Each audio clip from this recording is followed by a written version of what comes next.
Alright, minions, the first four is mercifully over, which means order has been restored to the universe.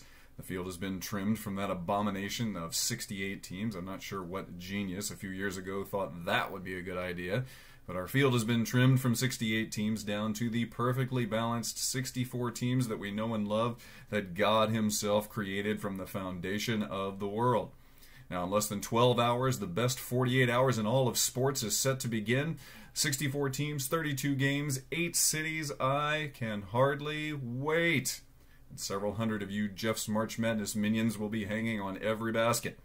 Now, right at this moment, we have just over 600 entries in this year's contest, and that means we need just 100 or so more to break last year's record of 722 entries, and I am supremely confident that we are going to be able to do that thanks to the promotional efforts of all of you, the minions of Jeff's March Madness contest. Thank you so much for sharing on Facebook, for tweeting, for texting your BFFs 25 times a day, begging them to enter. I appreciate it very much. Hopefully they will still be your BFFs after you're done nagging them. I appreciate that. Now, for all of you last-minute minions, you know who you are. You just have not entered yet, and I know that it's a difficult thing to get around to doing, but you have just under 12 hours as well to get your picks in. Now, I know it's difficult to make these decisions.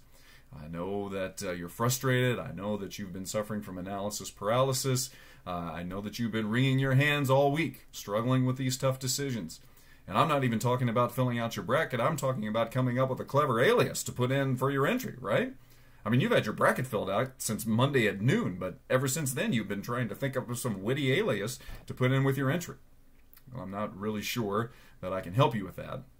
But seriously, don't procrastinate and miss out on this year's fun. The deadline is absolutely positively 12:15 Eastern Daylight Time today, and there will be no extending it. So get your brackets in, and then after that, fire up your social media and invite your friends and enemies to join in the fun. It's going to be epic, I promise. Now, speaking of the first four, did you hear about Robert Morris? Now, Robert Morris is not a player on one of the teams. I'm talking about Robert Morris University. Robert Morris University's official Twitter account tweeted right after their victory over Northern Florida. They tweeted, "Bring on Duke." That's right. The team that had to play in for a 16 seed is taunting top-seeded Duke on Twitter. Now, one of the guys on True TV after the game said, hey, they're poking the bear. No, they're not poking the bear. That's Bilbo Baggins talking smack to Smaug the Stupendous.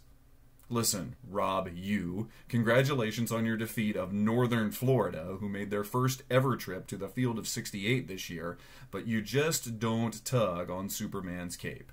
It's not smart.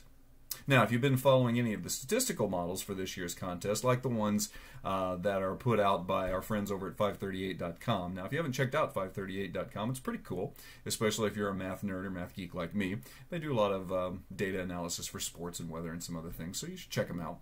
But if you've done any of that research, well, then you will know that they've said that this year's bracket is unusually top-heavy. And what that means is that the top teams are better than usual and the bottom teams are worse than usual. And that means that we shouldn't expect quite so many crazy upsets like we've seen in the past 2 or 3 years in the tournament. Now, I guess we'll see if that turns out to be true or not. But if it is true, what that means is that the few upsets that do happen will be even more important in determining who wins this year's Jeff's March Madness contest. Now, I was chatting with one of our usual contestants tonight at church, and he was bemoaning the fact that it seems like from year to year that he does a pretty good job of picking the games and usually gets more games right than most of the other contestants. And he says, and yet I always lose. I never win. Last year's winner barely picked half the games right. And you know what? That's true. And it brings up an important point about my contest. The secret to winning my contest is not picking the most games right. It's picking the right games right. And the beauty of it is, you don't know ahead of time which games are going to be the right games.